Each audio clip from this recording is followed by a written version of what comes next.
Hello दोस्तों। आप सभी को राष्ट्रीय परिदृश्य के बारे में जो चर्चा चल रही थी, आ, जैसे सारे चुनाव के बारे में बताया गया था, कौन से चुनाव में कौन मुख्यमंत्री बना और किस पार्टी की जीत हासिल हुई। आज हम उसी क्रम में आगे बढ़ते हुए आज हम चलेंगे। जो आगे सघन मिशन इंद्रधनुष है, गोबर धन संयंत्र है, और भी कई इम्पोर्टेंट पॉइंट जो कि कवर करेंगे। जो कि ये दृष्टि करंट अफेयर्स है वार्षिक, और इसके बारे में हम बेहतर तरीके से नॉलेज गेन कर रहे हैं। आइए चलते हैं सघन मित्र इंद्रधनुष के बारे में क्या होता है जानते हैं। सघन मिशन इंद्रधनुष 4.0, ये जो कि 8 अक्टूबर 2017 को प्रधानमंत्री नरेंद्र मोदी द्वारा सघन मिशन इंद्रधनुष का शुभारंभ किया गया। सघन मिशन इंद्रधनुष का शुभारंभ किया गया और टीकाकरण कार्यक्रम को अधिक सघन और घनीभूत बनाने के उद्देश्य से इसकी शुरुआत की गई थी। तो ये कब शुरू किया गया? 8 अक्टूबर 2017 को। और जो कि सघन मिशन इंद्रधनुष का शुभारंभ किया गया। साथियों, देश में नियमित टीकाकरण कवरेज को बढ़ावा देने के लिए IMI 2.0 को दिसंबर 2019 से मार्च 2020 के मध्य संचालित किया गया। ये चीज़ें आई सामने निकल करके कि सघन मिशन इंद्रधनुष जो कि 2017 को 8 अक्टूबर 2017 को प्रधानमंत्री नरेंद्र मोदी के द्वारा शुभारंभ किया गया। और इसमें जो सघन मिशन इंद्रधनुष है, इसका टीकाकरण कार्यक्रम को अधिक सघन और घनीभूत बनाने के उद्देश्य से इसकी शुरुआत की गई। देश में नियमित टीकाकरण कवरेज को बढ़ावा देने के लिए IMI दिसंबर 2019 से मार्च 2020 के मध्य संचालित किया गया। और सघन मिशन इंद्रधनुष 3.0, यानी कि अभी हम पढ़ रहे थे 4.0, लेकिन 3.0 को 22 फरवरी 2021 से 22 मार्च 2021 के मध्य 15-15 दिनों के दौर पर 15-15 दिनों के दो दौर, जो कि 2 राउंड्स में संचालित किया गया था। मिशन के तहत देश के सभी जिलों यानी कि लगभग 90% पूर्ण टीकाकरण कवरेज प्राप्त करने का लक्ष्य निर्धारित किया गया था। यानी कि जो मिशन इंद्रधनुष था, इसके थ्रू 90% टीकाकरण पूर्ण कवरेज प्राप्त करने का लक्ष्य निर्धारित किया गया था। और 7 फरवरी 2022 को केंद्रीय स्वास्थ्य एवं परिवार कल्याण मंत्री सघन मिशन इंद्रधनुष 4.0 का शुभारंभ किया गया। तो हमने देखा कि जो कवरेज किया गया इसका 90% पूर्ण टीकाकरण कवरेज किया गया। मिशन इंद्रधनुष को 3 दौर में संचालित किया जाएगा। ये जो 4.0 है, इसको यानी कि 3 राउंड्स में संचालित किया जाएगा। और IMI 4.0 को 33 राज्यों, केंद्र शासित प्रदेशों, 416 जिलों यानी कि केंद्र शासित प्रदेशों के जो है 416 जिलों के आज़ादी के अमृत महोत्सव हेतु 75 जिलों सहित चिन्हित किया गया है। ये आपका जो है केंद्र शासित प्रदेश जो है, इनमें आज़ादी के अमृत महोत्सव हेतु 75 जिलों को सहित जो है 416 जिलों को चिन्हित किया गया। तो देखिए, मिशन इंद्रधनुष जो है मिशन के प्रथम दौर में 11 एवं द्वितीय और तृतीय दौर में 22 केंद्र शासित प्रदेश शामिल किए गए हैं। अच्छा, इस मिशन के जो मिशन का फोकस पॉइंट है वो कौन कौन सा है? उसमें सार्वभौमिक टीकाकरण की दिशा, अस्थायी लाभ प्राप्त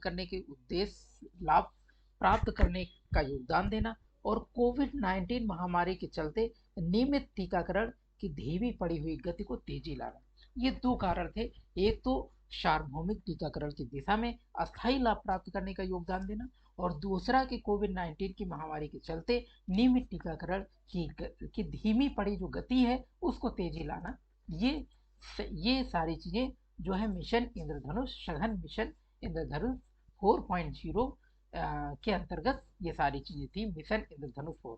देखिए, अगर हम गोबर धन संयंत्र जो कि इंदौर में संचालित किया गया, ये क्या है आइए जानते हैं। गोबर धन संयंत्र क्या है? तो 19 फरवरी 2022 को प्रधानमंत्री नरेंद्र मोदी द्वारा 19 फरवरी 2022 को प्रधानमंत्री नरेंद्र मोदी द्वारा जो कि संचालित किया गया। गोबर गैस बायो सीएनजी संयंत्र ये संचालित किया गया आपका। देखिए, यानी कि 19 फरवरी 2022 को प्रधानमंत्री नरेंद्र मोदी द्वारा इंदौर में गोवर्धन बायो सीएनजी जो है बायो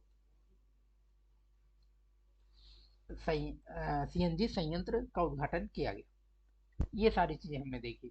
देखिए, जो 19 फरवरी 2022 में प्रधानमंत्री नरेंद्र मोदी द्वारा इंदौर में गोवर्धन बायोगैस यानी कि गोवर्धन या बायो सीएनजी इसको बोलते हैं, बायो सीएनजी संयंत्र, इसका उद्घाटन किया गया था। अब देखिए, जैविक कचरे से बायो सीएनजी जो है अ, जो जैविक कचरा है इससे बायो सीएनजी का उत्पादन करने वाला ये एशिया का सबसे बड़ा महाद्वीप है। तो हमने क्या जाना, जो इंदौर में गोवर्धन बायो सीएनजी संयंत्र है, इसमें हम देख रहे हैं कि जो जैविक कचरा है, जैविक कचरे से बायो सीएनजी का उत्पादन किया जाएगा। किसे? तो ये जो है, और ये एशिया का सबसे बड़ा संयंत्र है। ये संयंत्र स्वच्छ भारत मिशन किसके द्वारा? ये संयंत्र स्वच्छ भारत मिशन के थ्रू। देखिए, ये एक मिनट, आपका कुछ थोड़ा सा फॉल्ट हो गया है। हम्म,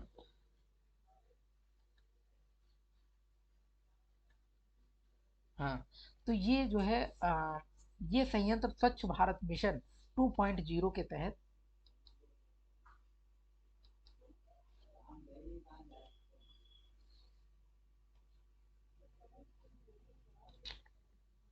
कहीं हाईलाइट में कोई दिक्कत कर रहा है,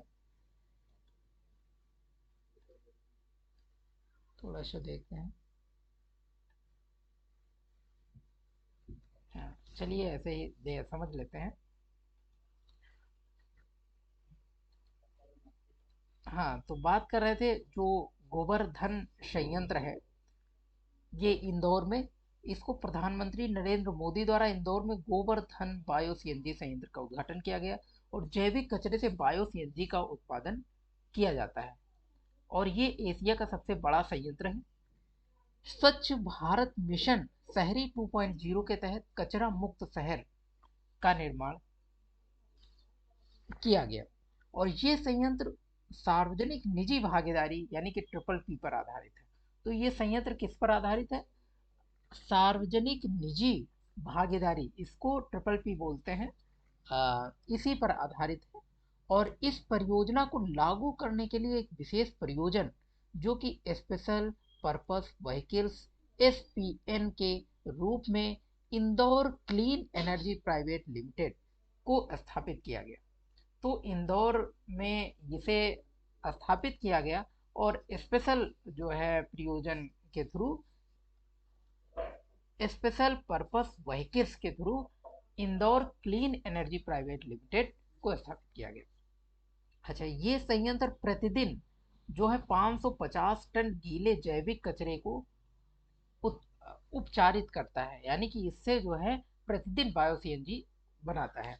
तो ये कितना, 550 टन पर डे गीला जो है जैविक कचरे को ट्रेड करके और ये बायो सीएनजी उत्पादन करता है। तो ये संयंत्र का माध्यम प्रतिदिन 17,000 किलोग्राम सीएनजी, प्रतिदिन कितना, प्रतिदिन 17,000 किलोग्राम सीएनजी और 100 टन जैविक खाद के उत्पादन की उम्मीद है इसके, इस संयंत्र के थ्रू। देखिए, इसमें कुछ मेन पॉइंट जैसे कि गोबर का पूर्ण रूप, यहाँ पर गोवर्धन योजना जो बोला जाता है, तो इसमें गोबर का जो पूर्ण रूप है वो galvanising organic bio agro resources, जो कि इसका पूर्ण रूप है galvanising organic bio agro resources. और इस योजना की घोषणा बजट 2018-19 में की गई थी। इसका उद्देश्य क्या है? पशुओं के गोबर और खेतों के ठोस अपशिष्ट पदार्थों को कंपोस्ट और बायोगैस में परिवर्तित कर उससे ऊर्जा उत्पादन करना है। तो ये चीज़ें हमने जानी। कुछ चीज़ें हम जानेंगे। इस्माइल योजना क्या, इस्माइल योजना के बारे में। देखिए इस्माइल योजना क्या है। इस्माइल योजना, देखिए इस्माइल योजना क्या है। 12 फरवरी 2022 को नई दिल्ली में इस्माइल योजना लॉन्च की गई। कहाँ लॉन्च की गई, कहाँ लॉन्च की गई? 12 फरवरी 2022 को ये योजना लॉन्च की गई। तो देखिए 12 फरवरी 2022 को इस्माइल योजना लॉन्च किया गया और कहाँ पर लॉन्च किया गया? नई दिल्ली में। तो ये हमने देखा कहाँ पर लॉन्च किया गया, नई दिल्ली में लॉन्च किया गया ये, नई दिल्ली में। और क्या नाम है? इस्माइल योजना। और ये कब लॉन्च किया गया? 12 फरवरी 2022 को। इस योजना को सामाजिक न्याय और अधिकारिता मंत्रालय, सामाजिक न्याय और अधिकारिता मंत्रालय द्वारा लॉन्च किया गया। इस्माइल का पूर्ण रूप क्या है? आजीविका एवं उद्यम के लिए वंचित व्यक्तियों की सहायता, support for marginalised individual for livelihood and enterprise, जो कि इस्माइल का फुल फॉर्म है। तो फुल फॉर्म आपने देखा। ये योजना ये एक केंद्रीय क्षेत्र योजना है और इस योजना का उद्देश्य ट्रांसजेंडर समुदाय और भीख मांगने के कार्य में संलग्न लोगों को कल्याणकारी उपाय प्रदान करना है।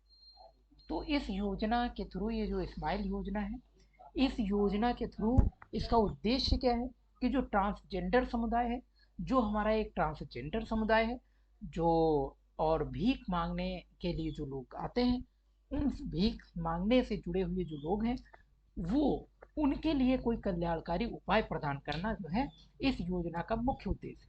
और ये केंद्रीय क्षेत्र की योजना है। इस योजना के अंतर्गत दो उप योजनाएं भी शामिल हैं। पहली योजना कि ट्रांसजेंडर व्यक्तियों के कल्याण हेतु व्यापक पुनर्वास के लिए केंद्रीय क्षेत्र की योजना, और दूसरी योजना है कि भीख मांगने यानी कि बेगिंग के कार्य के लिए संलग्न व्यक्तियों को व्यापक पुनर्वास के लिए केंद्रीय क्षेत्र योजना। और मंत्रालय ने इस योजना के लिए 2021-22 से 2025-26 के लिए 365 करोड़ रुपए आवंटित किए गए हैं। तो कितने करोड़ रुपए? 365 करोड़ रुपए आवंटित किए गए। आइए बात करते हैं अटल अटल सुरंग, जो कि विश्व की सबसे लंबी सुरंग है। विश्व की सबसे लंबी राज सुरंग है अटल सुरंग। आइए देखते हैं इसके बारे में। ये 9 फरवरी 2022 को अटल सुरंग को वर्ल्ड बुक ऑफ रिकॉर्ड्स में शामिल किया गया। किसमें शामिल किया गया? वर्ल्ड बुक ऑफ रिकॉर्ड्स में शामिल किया गया। अटल योजना, जो अटल सुरंग है, विश्व की सबसे लंबी राज सुरंग। तो 9 फरवरी 2022 को अटल सुरंग को क्या किया गया? वर्ल्ड बुक ऑफ रिकॉर्ड्स में शामिल किया गया। और दूसरी चीज कि वर्ल्ड बुक ऑफ रिकॉर्ड्स ने इस सुरंग को 10,000 फीट यानी कि 3,000 मीटर से अधिक ऊंचाई पर निर्मित विश्व की सबसे लंबी राजमार्ग सुरंग, वर्ल्ड्स लार्जेस्ट हाईवे टनल के रूप में प्रमाणित किया गया। तो ये चीजें हमने देखी कि विश्व की सबसे लंबी राजमार्ग सुरंग, वर्ल्ड लार्जेस्ट हाईवे टनल के रूप में इसे प्रमाणित किया गया। कितना? 10,000 फीट यानी कि 3,000 मीटर से अधिक ऊंचाई पर निर्मित है ये। तो इसीलिए इसे वर्ल्ड बुक ऑफ रिकॉर्ड्स में शामिल किया गया। ठीक है। और ये विश्व की सबसे लंबी है यानी कि वर्ल्ड्स लार्जेस्ट हाईवे टनल है। और इस सुरंग का निर्माण सीमा सड़क संगठन बीआरओ द्वारा किया गया। किसके द्वारा? सीमा सड़क संगठन के द्वारा किया गया, बीआरओ। अटल सुरंग की लंबाई 9 किलोमीटर है। तो अटल सुरंग की लंबाई कितनी हमने देखा? 9 किलोमीटर है। और प्रधानमंत्री नरेंद्र मोदी ने 3 अक्टूबर 2020 को रोहतांग में अटल टनल का उद्घाटन किया। तो प्रधानमंत्री नरेंद्र मोदी ने 3 अक्टूबर 2020 को रोहतांग में अटल टनल का उद्घाटन किया।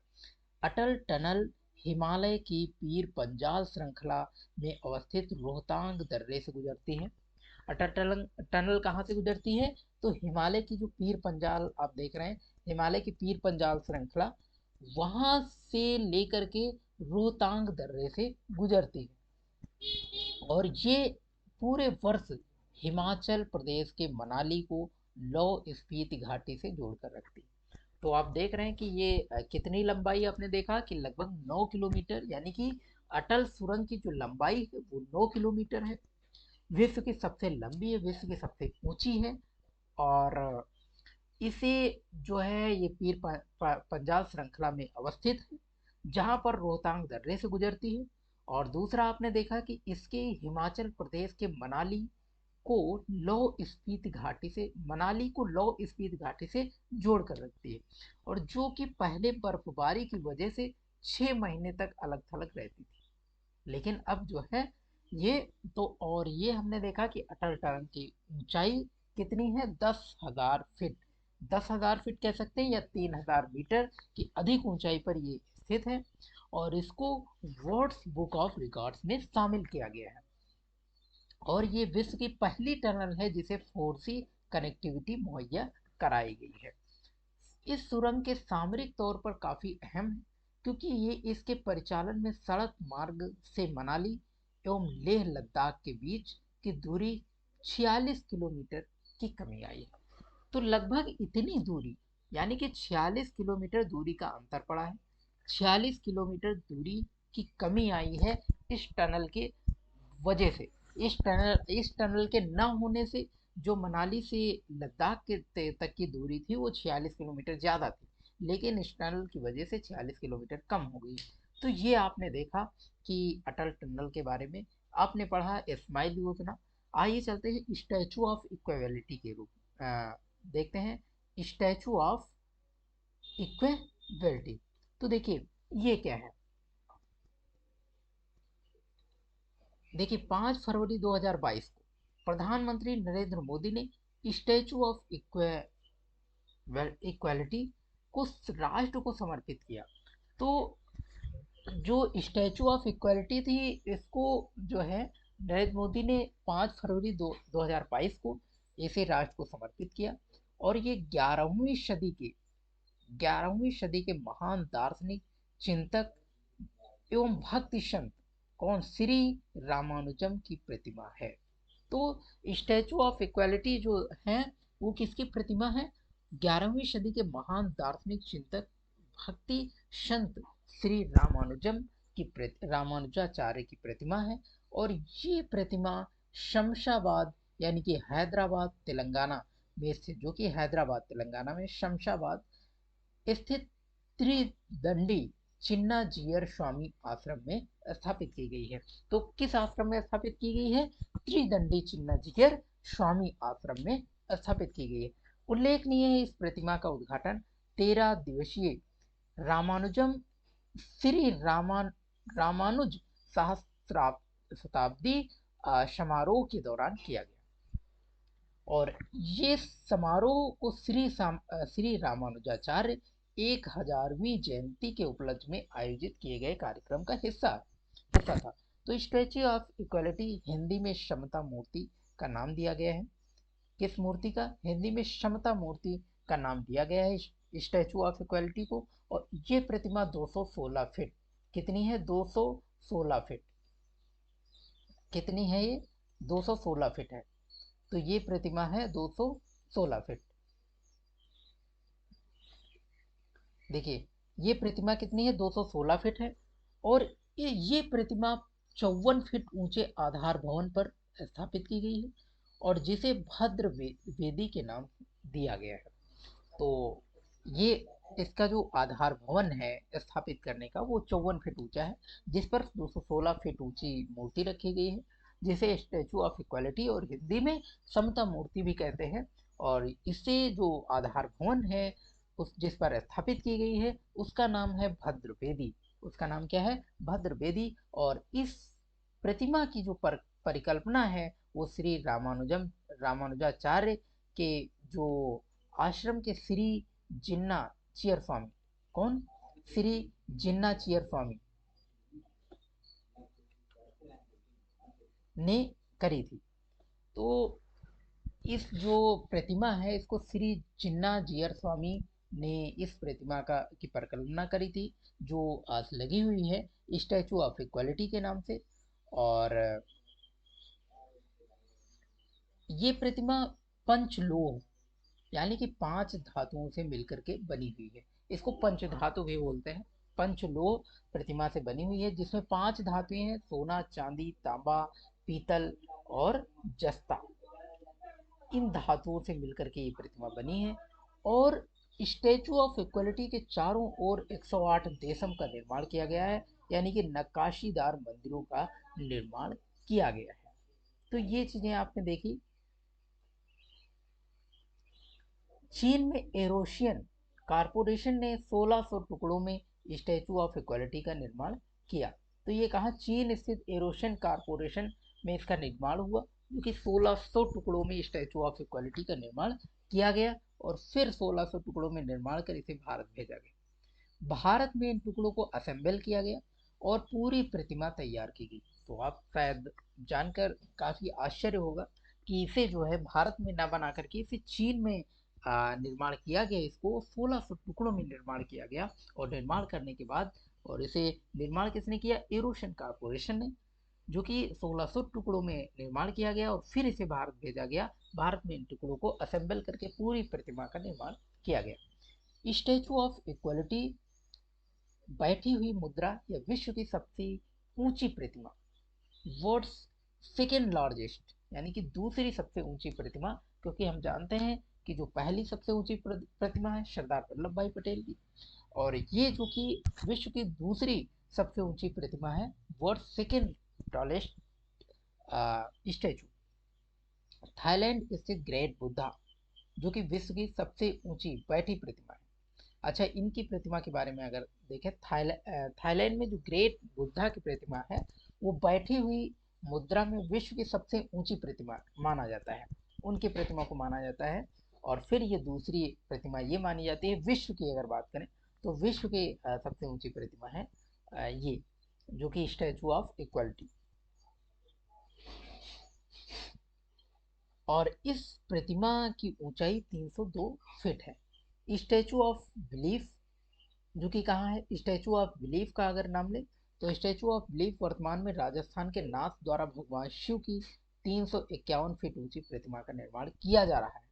और स्टैचू ऑफ बिलीफ नाम दिया गया है, और भगवान शिव की सबसे ऊंची प्रतिमा जो कि ये होगी, ये विश्व की सबसे ऊंची प्रतिमा होगी भगवान शिव की, जो कि स्टैचू ऑफ बिलीफ के नाम से ये, जिसका निर्माण हो रहा है। 351 फीट ऊंची प्रतिमा है, इसका निर्माण किया जा रहा है। तो इसका निर्माण किया जा रहा है, ये कितना? 351 फीट ऊंची। तो स्टैचू ऑफ बिलीफ के बारे में जाना। Statue of peace, statue of peace के अगर बारे में बात करें तो स्टैचू ऑफ पीस देखें तो 16 नवंबर 2020 को नरेंद्र मोदी ने स्टैचू ऑफ पीस का अनावरण किया। जैनाचार्य विजय वल्लभ सुरीश्वर जी महाराज की प्रतिमा है। तो ये जैनाचार्य की प्रतिमा है, स्टैचू ऑफ पीस, और विजय वल्लभ सुरीश्वर महाराज की प्रतिमा है। और ये जो है इन महाराज की प्रतिमा 191वीं जयंती के उपलक्ष्य में इस प्रतिमा का निर्माण किया गया। इस प्रतिमा की ऊंचाई 151 इंच है। और ये प्रतिमा 8 धातुओं, अष्ट धातु से मिलकर बनी हुई है। और ये जो है जिसमें तांबा जो है मुख्य रूप से मिलाया गया। ये प्रतिमा पाली, राजस्थान, जैतपुरा में स्थित विजय वल्लभ साधना केंद्र में स्थापित की गई है। विजय वल्लभ महाराज 1817 से 1954 ने जैन संत के रूप में सादगीपूर्ण जीवन जीते हुए निस्वार्थ भाव से भगवान महावीर के संदेश को प्रसार करने का कार्य किया। तो ये आपने देखा कि स्टैचू ऑफ पीस क्या चीज है। स्टैचू ऑफ पीस आपने देखा कि जैनाचार्य की प्रतिमा है, और जो कि अनावरण किया गया है। स्टैचू ऑफ बिलीफ, जो कि विश्व की सबसे ऊंची प्रतिमा होगी भगवान शिव की, जो कि 351 फीट ऊंची है। आपने देखा कि स्टैचू ऑफ इक्वलिटी के बारे में पढ़ा। तो ये सारी चीज़ें अब देखने के बाद अगले सेशन में हम ले चलेंगे आपको कुछ चीज़ें जो कि पढ़ाएंगे, देखेंगे हम विस्तार से। कानपुर मेट्रो का शुभारंभ किया है, और बीना पनक्की बहुउद्देश्य पाइपलाइन, इन सब चीज़ों के बारे में आगे हम देखेंगे। और इसी के साथ साथियों, आप हमारे चैनल पर बने रहें, लाइक सब्सक्राइब और शेयर करते रहें, जिससे ये मुख्य जानकारी अपने दोस्तों और जो इस अध्ययन रत्न है जो प्रतियोगिता के लिए परीक्षाओं के लिए, उनको एक भेजने की कृपा करें, जिससे काफ़ी लोगों का लाभ होगा। काफ़ी अच्छी जानकारी है, वार्षिक करंट अफेयर्स, जो कि आपको काफ़ी लाभ करेगी। जो प्रतियोगी परीक्षाएं हैं, ये राष्ट्रीय परिदृश्य की घटनाएं हम लोग देख रहे थे, और जिन्होंने पहला सेशन नहीं देखा है वो आगे देख लेंगे, क्योंकि विस्तार से आप देखेंगे तो कहीं पर कोई भी बारीक जो है मिस्टेक्स नहीं मिलेंगी, क्योंकि शुरुआत से आप देखेंगे तो कोई ऑप्शन छूटेगा नहीं, और सारी जानकारी होंगी बहुत अच्छे तरीके से। साथियों, बहुत बहुत धन्यवाद।